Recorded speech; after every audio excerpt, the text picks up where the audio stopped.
Sir ನೋಡಿ, ಇವತ್ತೇನಾದರೂ ದಕ್ಷಿಣ ಭಾರತದಲ್ಲಿ B J P ಒಂದು ಸಂಘಟನೆ ಮಾಡಿ ಬಿ ಜೆ ಪಿ ಸರ್ಕಾರ ಕರ್ನಾಟಕದಲ್ಲಿ ಬರ್ಲಿಕ್ಕೆ ಮಾಡಿದ್ದು ಆ ಒಂದು ಕೀರ್ತಿ ನಾವು ಯಡಿಯೂರಪ್ಪರಿಗೆ ಹೇಳ್ತೀವಿ.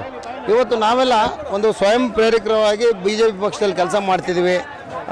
ಯಾಕಂದರೆ ಇವತ್ತು ನಮ್ಮ ದೇಶವನ್ನು ಇವತ್ತು ಮೋದಿಜಿಯವರು ಆಳ್ವಿಕೆ ಮಾಡ್ತಾಯಿದ್ದಾರೆ. ಇವತ್ತು ನಮ್ಮ ಭಾರತ ದೇಶಕ್ಕೆ ಎಷ್ಟೊಂದು ಹೆಸರು ಬಂತಲ್ವಾ, ಕಾರಣ ಇದ್ರ ಹಿಂದಿನ ಕಾರ್ಯಕರ್ತರು ಅಥವಾ ಮುಖಂಡರು ಲೀಡರ್ಗಳು ನಮ್ಮ ಯಡಿಯೂರಪ್ಪನಂಥವ್ರು ಸಾಕ್ಷಿ ಆಗ್ತಾರೆ.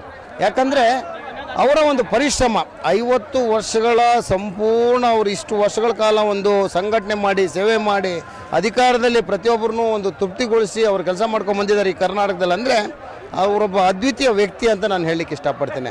ಇವತ್ತು ನಮಗೆಲ್ಲ ಸಂತೋಷ, ನಮ್ಮ ಮನೆ ಒಬ್ಬ ನಾಯಕನ ಒಂಥರ ಹಬ್ಬದ ವಾತಾವರಣದಲ್ಲಿ ಅವರ 50 ವರ್ಷದ ಅಭಿಮಾನೋತ್ಸವ, ಎಲ್ಲ ಅಭಿಮಾನಿಗಳು ಲಕ್ಷಾಂತರ ಜನ ಬಂದಿದ್ದಾರೆ. ಇವತ್ತು ನಮ್ಮ ನೆಚ್ಚಿನ ನಾಯಕರು ಮಾಜಿ ಸಚಿವರಾದ ಗೋಪಾಲಣ್ಣವರಿಗೆ ಊಟದ ಜವಾಬ್ದಾರಿ ಕೊಟ್ಟಿದ್ದಾರೆ. ನಮ್ಮ ನಾಯಕರು ಅಷ್ಟೇ, ಅವರು ನಿಮ್ಗೆ ಗೊತ್ತು, ಗೋಪಾಲಣ್ಣ ಅಂದರೆ ದಿನದ 24 ಗಂಟೆನೂ ಕೆಲಸ ಮಾಡ್ತಾರೆ. ಅವ್ರ ಜೊತೆಲಿ ನಾವೆಲ್ಲ ಕೆಲಸಗಳನ್ನ ಮಾಡ್ತೀವಿ. ಇದು ನಮ್ಮ ಪುಣ್ಯ.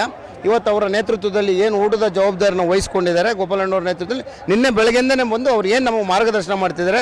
ನಾವೆಲ್ಲ ಮುಖಂಡರುಗಳು ಸುಮಾರು ಒಂದು 70-80 ಜನ ಮುಖಂಡರು ಬಂದಿದ್ದೀವಿ. ಮೈನ್ ಮುಖಂಡರು ಮಹಾಲಕ್ಷ್ಮಿ ಲೇಔಟಿನ ಇಲ್ಲಿ ಈ ಒಂದು ಸಂಪೂರ್ಣ ಗೋಪಾಲಣ್ಣವ್ರ ಜೊತೆಯಲ್ಲಿ ನಾವು ಕೆಲಸ ಮಾಡಿಕೊಂಡು ಈ ಜವಾಬ್ದಾರಿನ ಮುಗಿಸ್ತೀವಿ. ಎರಡು ಸಂತೋಷದ ವಿಷಯ ಏನಂದರೆ, ಒಂದು ವೆಸ್ಟ್ ಬೆಂಗಾಲಲ್ಲಿ ನಮ್ಮ ಕಾರ್ಯಕರ್ತರು ಮತ್ತು ನಮ್ಮ ನಾಯಕರು ಹೋರಾಟದ ಫಲ ಸಿಕ್ಕಿದೆ. ಅದೇ ರೀತಿಯಲ್ಲಿ ನಮ್ಮ ದಕ್ಷಿಣ ಭಾರತದಲ್ಲಿ 50 ವರ್ಷ ಸುದೀರ್ಘವಾದಂಥ ರಾಜಕೀಯ ಮಾಡಿ ನಮ್ಮ ದಕ್ಷಿಣ ಭಾರತದಲ್ಲೂ ಬಿ ಜೆ ಪಿ ಬೇರು ಮಟ್ಟದಿಂದ ಮೇಲ್ವರೆಗೂ ನಮ್ಮ MP ವರ್ಗೂ ಎಲ್ಲ ಕಡೆಯೂ ಇರೋದಕ್ಕೆ ಯಡಿಯೂರಪ್ಪ ಅವರು ತ್ಯಾಗ ಮತ್ತು ಅವರು ಪರಿಶ್ರಮ ಇದೆ. ಇವತ್ತು ನಮಗೆಲ್ರಿಗೂ ಕೂಡ ಸಂತೋಷ ಆಗ್ತಾಯಿದೆ. ವೆಸ್ಟ್ ಬೆಂಗಾಲಲ್ಲೂ ಕೂಡ ನಮ್ಮ ಸರ್ಕಾರ ಬಂದಿದೆ. ಇದೇ ರೀತಿಯಲ್ಲಿ ಅಲ್ಲೂ ಕೂಡ ಬೇರು ಮಟ್ಟದಲ್ಲಿ ನಮ್ಮ ಕೇಂದ್ರ ನಾಯಕರು ಇರ್ಬೋದು, ಅಲ್ಲಿರುವಂಥ ಎಲ್ಲ ಸ್ಥಳೀಯ ನಾಯಕರು ಇರ್ಬೋದು. ಇನ್ನು ಅಲ್ಲೂ ಕೂಡ ನಮ್ಮ BJP ಬೆಳೆಯುತ್ತೆ.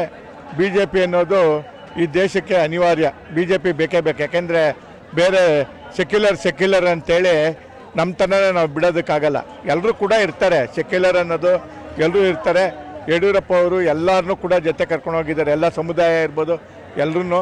ಅದೇ ಥರನೇ ಮುಂದಿನ ದಿನಗಳಲ್ಲಿ ನಮಗೆಲ್ರಿಗೂ ಕೂಡ ಯಡಿಯೂರಪ್ಪ ಅವರು ಒಂದು ಶಕ್ತಿ ಏನಂದರೆ, ಬರಲಿ ಪಾರ್ಟಿ ಇರಲಿ ಬಿಡಲಿ, ಅವ್ರ ಹೋರಾಟ ಆಗಲಿ ಅವ್ರ ಕೆಲಸ ಆಗಲಿ ನಿಂತಿರಲಿಲ್ಲ. ಅವರು 2010ರಲ್ಲಿ ನಾನು ಎಲೆಕ್ಷನ್ ನಿಂತಾಗೂ ಕೂಡ ಒಂದು BBMP ಎಲೆಕ್ಷನ್ಗೂ ಕೂಡ CM ಆದಾಗ ಬಂದು ಕ್ಯಾನ್ವಾಸ್ ಮಾಡಿದ್ದಾರೆ. ಆ ಒಂದು ಮನೋಭಾವ, ಪಾರ್ಟಿನ ಕಟ್ಟುವಂಥ ಒಂದು ಮನೋಭಾವ ಇರೋರು. ಅವ್ರ ದೇವರು ಇನ್ನೂ ಆಯುಷು, ಇನ್ನೂ ಅಧಿಕಾರ ಕೊಟ್ಟು ಅವ್ರನ್ನ ಇನ್ನಷ್ಟು ಚೆನ್ನಾಗೆ ನಮ್ಮಂಥವ್ರನ್ನೆಲ್ಲರನ್ನೂ ಕೂಡ ಮೇಲೆತ್ತುವಂಥ ಶಕ್ತಿ ಕೊಡಲಿ ಅಂತ ದೇವರಲ್ಲಿ.